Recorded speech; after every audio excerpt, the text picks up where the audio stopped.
Argos TV presenta. Hola, ¿qué tal a todos? Y bienvenidos los que debaten con inteligencia en esta comunidad. La Iglesia del Dios Vivo, columna y apoyo de la verdad, mejor conocida como la luz del mundo, es una religión que ha sabido sobrevivir al paso del tiempo. Quizá en el centro de México no se escucha tanto de ella como puede saberse de sus actividades en el norte de la República, donde se distinguen muy bien de entre otras sectas porque las mujeres visten con faldas largas y siempre llevan sus cabezas cubiertas con un velo. Las más jóvenes, hay que decirlo, suelen llevar faldas más ceñidas y me ha tocado ver que algunas llevan zapatos altos y maquillaje o uñas pintadas. A simple vista podríamos decir que se parecen a los Testigos de Jehová, aunque esta versión es 100% mexicana y tiene algunas diferencias. Mientras que los Testigos de Jehová se consideran milenaristas y esperan el fin del mundo, los miembros de la Luz del Mundo se consideran restauracionistas, es decir, que están más interesados por regresar a lo que ellos creen que es el cristianismo primitivo, que no es otra cosa que la visión que se tuvo por allá del siglo XIX de lo que debió ser el cristianismo primitivo.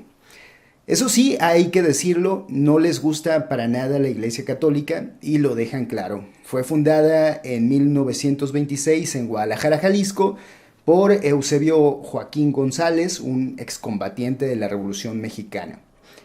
Es curioso, pero durante la Revolución se dio mucho esto de la mística y el espiritismo. Francisco I. Madero, cuya proclamación contra el gobierno del presidente Porfirio Díaz marca el inicio de este periodo de la historia, era adepto al espiritismo, lo mismo que el general Felipe Ángeles y otros a los que les gustaban esas cosas de comunicarse con los muertos.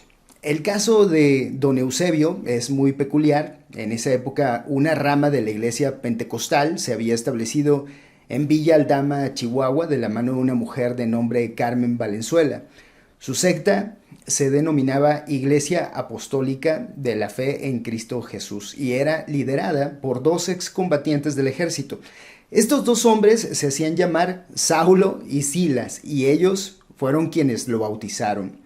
Ya en 1926, como decía, don Eusebio, que entonces vivía en Monterrey, sintió que Dios lo estaba llamando y que le pedía que fundara su propia iglesia, guiño. Desde entonces no le gustó que le dijeran Eusebio y pidió que le llamaran Aarón. Pero con todo y su bonito nombre nuevo, los regios, así llamamos por acá a la gente de Monterrey, no estuvieron de humor para escucharlo y mucho menos para unirse a su aventura. Así que abandonó la ciudad y se dirigió a Guadalajara, donde encontró un gran nicho para su negocio.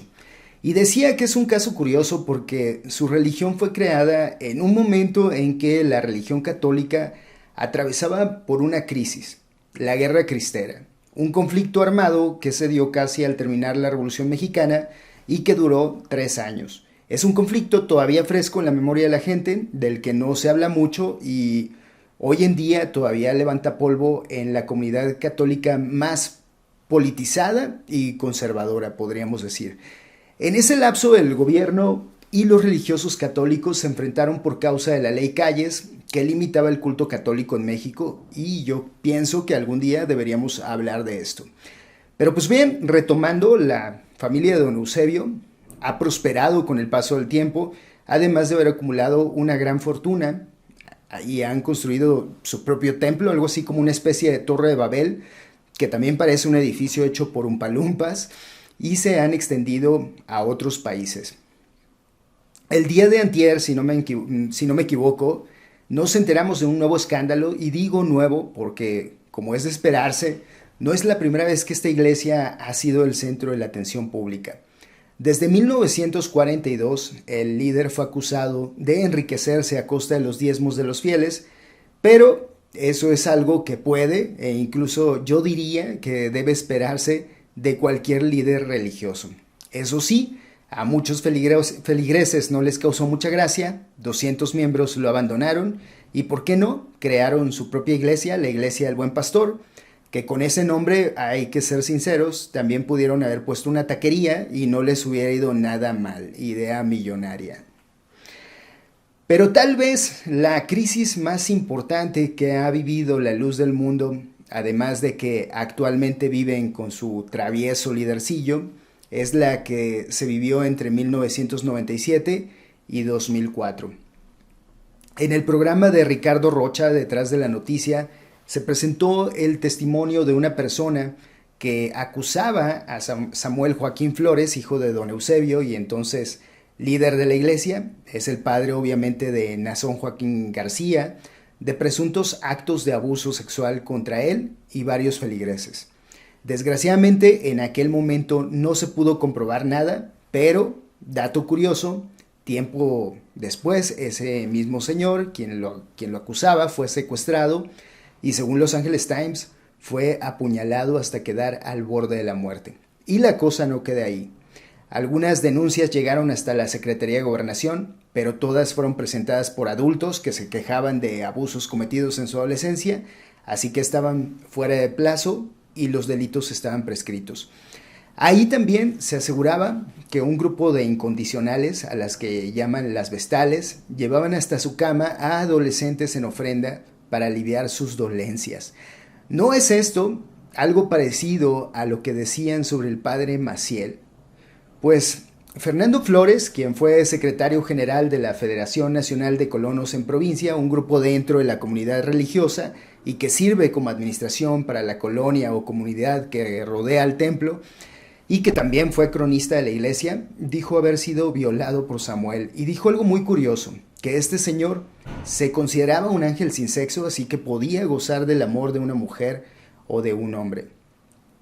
Obviamente no ponemos a debate la homosexualidad o en este caso la bisexualidad, pero sí la hipocresía, no solo de esta iglesia, sino de prácticamente todas las iglesias cristianas, incluyendo la católica, que prohíben algo que siempre ha sido tolerado al interior y entre sus sacerdotes, y que por si esto fuera poco, practican en una total ventaja con sus fieles. Eso, señores, es una violación.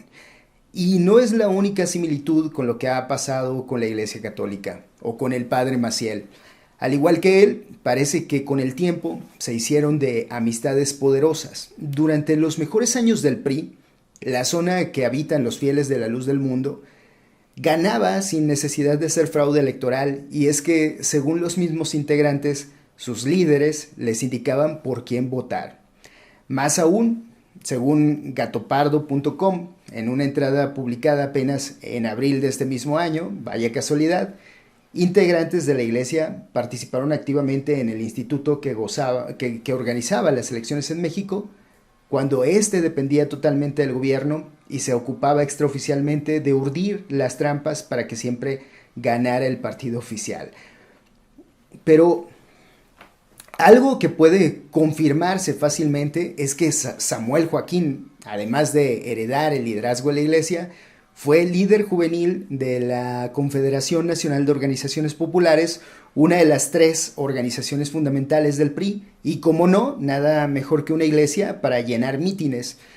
Otro ejemplo que cita mucho la gente en Guadalajara es que en el centro de la ciudad había y hay decenas de ilustradores de zapatos.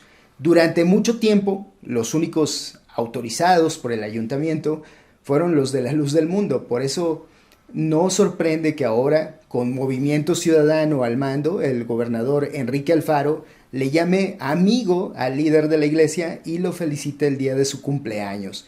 Y no son todos los políticos que han querido congraciarse con la luz del mundo. En 2015, Jaime Rodríguez, el Bronco, gobernador de Nuevo León en aquel entonces, dio un discurso para ellos en Guadalajara. Ese día también dio un discurso Héctor Yunes, precandidato a gobernador en Veracruz, y estuvieron presentes los alcaldes de Tepic, Leopoldo Domínguez, de Guadalajara, Ramiro Hernández, y de Tonalá, Jorge Arana. Pero quienes sí se volaron la barda fueron los nuevos líderes. Hablo de los líderes de la llamada Cuarta Transformación, al mando de nuestro actual presidente Andrés Manuel López Obrador, quienes no han dejado pasar ese importante número de votos y la fuerte influencia que tienen en el estado de Jalisco, dejando a un lado el discurso sobre el supuesto juarismo de su gobierno y la separación entre el Estado y la Iglesia.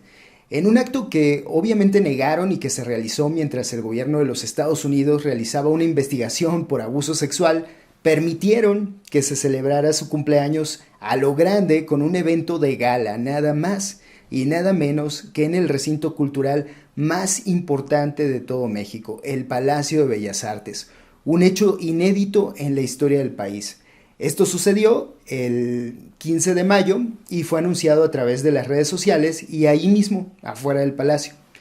Se presentó el Guardián del Espejo en homenaje, decían los carteles, al apóstol de Jesucristo, Nazón Joaquín García. Por cierto, ahora sabemos que ni siquiera está registrado como ministro de culto ante la Dirección de Asuntos Religiosos de la Secretaría de Gobernación. Pues bueno, la Asociación de Profesionistas y Empresarios de México y otros perfiles de comunicación que pertenecen a la luz del mundo estuvieron compartiendo información, pero según la versión oficial, nadie estuvo enterado, aunque asistieron personajes de la política como son el presidente de la mesa directiva del Senado, Martí Bartres, de Morena, el diputado Sergio Mayer, también de Morena, y presidente de la Comisión de Cultura y Cinematografía de la Cámara de Diputados. Por cierto, hoy dice que por respeto va a borrar las fotos que tiene con Nazón. Yo digo que ya es demasiado tarde y que si se hicieran las cosas por respeto, no le hubieran permitido usar un espacio como Bellas Artes y no se hubieran acercado a él en un acto público. También estuvieron los senadores Ricardo Agüed, Julio Menchaca y Félix Salgado Macedonio, obviamente de Morena, Roberto Moya Clemente y Gabriela Benavides, senadores del Partido Acción Nacional, Juan Manuel Fósil Pérez del Partido de la Revolución Democrática y Rogelio Israel Zamora del Partido Verde, y que fue quien además gestionó el evento. Rogelio al menos ha sido el más franco de todos, pues incluso acepta formar parte de la luz del mundo. Nuestro presidente, quien sabemos que pertenece a una iglesia evangélica, sigue sin quererlo aceptar públicamente. Y sorprende porque cayeron por igual las derechas y las izquierdas y porque todos los partidos políticos hicieron el oso. ¿Qué decir de Movimiento Ciudadano, que a nombre de la Cámara de Diputados le rindió un homenaje? Además, le entregaron 2 reconocimientos, uno a nombre de los diputados de las 32 entidades federales y otro a nombre de los diputados del estado de Jalisco, especialmente de los de Movimiento Ciudadano otra vez. Puedo suponer porque fue iniciativa de Keila Q. Escalante.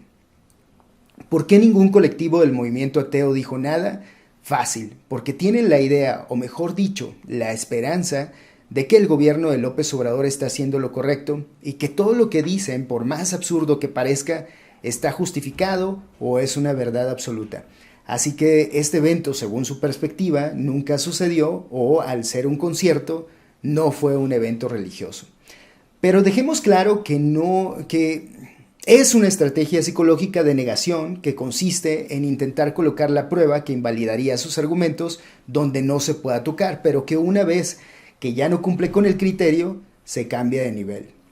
Hubo un homenaje al líder de una iglesia realizado por el gobierno que a ellos les agrada, sí, pero, responderán, lo organizó un miembro de un partido político distinto. Ese partido es afín al partido político de su agrado y senadores extraídos del mismo partido asistieron como invitados, felicitaron al líder de la iglesia y se tomaron fotos con él.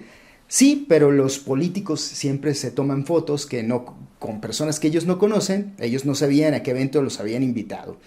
Ellos mismos le entregaron el reconocimiento y aprobaron el uso de un recinto cultural de importancia nacional. Sí, pero como son juaristas, opinan que el recinto no puede ser negado a nadie y un interminable etcétera. Pero al margen de las explicaciones persuasivas que buscan deformar lo que ha sucedido, a la fecha la tormenta es del dominio público y no solo a nivel nacional. Es un escándalo mundial que, dada su cercanía con el homenaje, casi la humillación de diputados y senadores, así como de los encargados de la cultura en México, los pone justo en el centro. Hoy el señor Nazón Joaquín García está bajo arresto en Estados Unidos, mientras el canciller mexicano Marcelo Ebrard intenta negociar un acuerdo sobre la posible imposición de aranceles a productos mexicanos, ofreciendo un muro humano de 6,000 elementos de la Guardia Nacional que finalmente sí pagaría México, y las calificadoras Fitch y Moody's castigan la calificación crediticia del país. Paralelamente, el señor Nazón estaba siendo detenido en el Aeropuerto Internacional de Los Ángeles cuando llegaba de México con una mujer de 24 años llamada Susana Medina, si no me equivoco.